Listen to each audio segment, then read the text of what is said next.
All right, hello. Thank you so much for coming in today for your 28-week visit.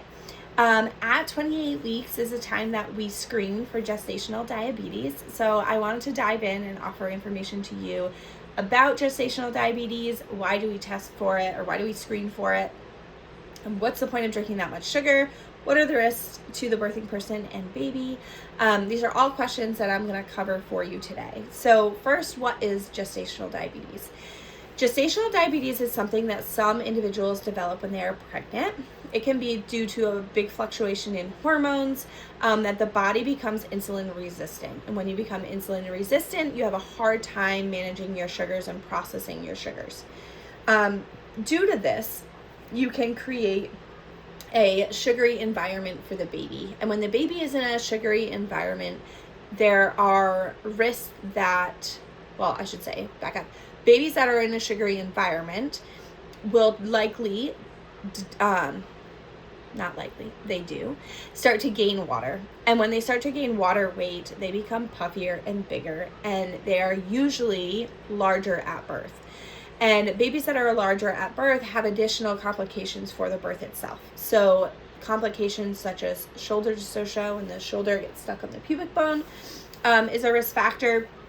And then another thing that can be a complication for the baby post-birth is that they almost have withdrawal symptoms. So they can be really jittery. They can have a hard time keeping their sugars up because their insulin in their own body has been up for so long trying to manage all this sugar. And then they are born and then they're not getting as much sugar anymore. And now their insulin's still really high. So their sugars crash. So it can create difficulties for the baby themselves, which is why it's really important that we get your sugars under control, and we can manage it hopefully through things like diet and exercise, which sounds like cliche, but I've seen it work lots of times where birthing individuals come in and they're able to manage their sugars just by reducing certain things in their diet and going on walks every day. So let's talk about the screening. Let's talk about risk factors. So let's see if you are at risk for even developing gestational diabetes. So those risk factors, there's 5 of them. Advanced maternal age advanced maternal age. Sorry, I was thinking of something else. Advanced maternal age, obesity, if it runs in your family, if you've had a previous pregnancy with a diagnosis of gestational diabetes, and if you've had a baby that's large at birth, then that poses additional risk factors that, hey, you might not be processing your sugar correctly, and we should really do this screening to make sure that your body isn't having a difficult time, because if it is, then we need to do X, Y, and Z. So those are risk factors for individuals. And then the screening itself is a 1-hour glucose test. So you go, and we usually send people to Quest. We order your blood work for you, your 28-week blood work. You go in, you drink a sugary drink, which either they give you or we offer the fresh test here in the office. It's 50 grams of sugar. You mix it in water and you drink it.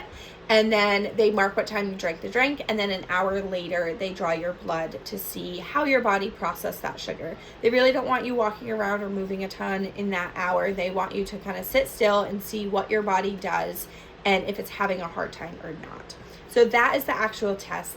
Limitations of the test are you can get a false positive, and if you get a false positive, then you have to go on for the diagnostic test, which is the 3-hour glucose test, which can be really frustrating for people.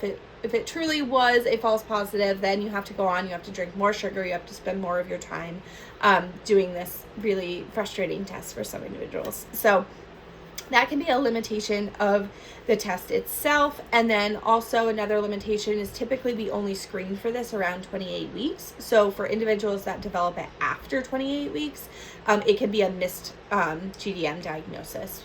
So then your baby is living in that sugary environment, and then those risk factors like I talked about earlier, the shoulder dystocia and the baby withdrawals during the postpartum period can be true for you. So for individuals that do have a positive result after the 1-hour glucose, like I said, we would go on to do the 3-hour. if you are confirmed that you're diagnosed with gestational diabetes, here in the office, what we do is we have you do a 2-week food log. We have you write down what you ate, and then 2 hours later, we have you prick your finger. And what we are able to do over those 2 weeks is we are able to see what foods are triggering your sugars to stay elevated, and what foods is your body having a hard time processing. So we also ask you to write down things like everything you drink, and also how much exercise. Did you eat a wrap at lunch, but then you went for a walk and your sugars 2 hours later were fine? Or did you eat a wrap at lunch and then you didn't exercise and your sugars actually were really elevated? So all of this information is really good for us, and it helps us determine if you can manage your sugars at home, if you can reduce certain things, take out certain foods, and add in exercise and add in better options, healthier options that your body is able to process, and we are able to control your blood sugars at home. Then we have you at a place where you have controlled gestational diabetes, and we can continue on with the home birth.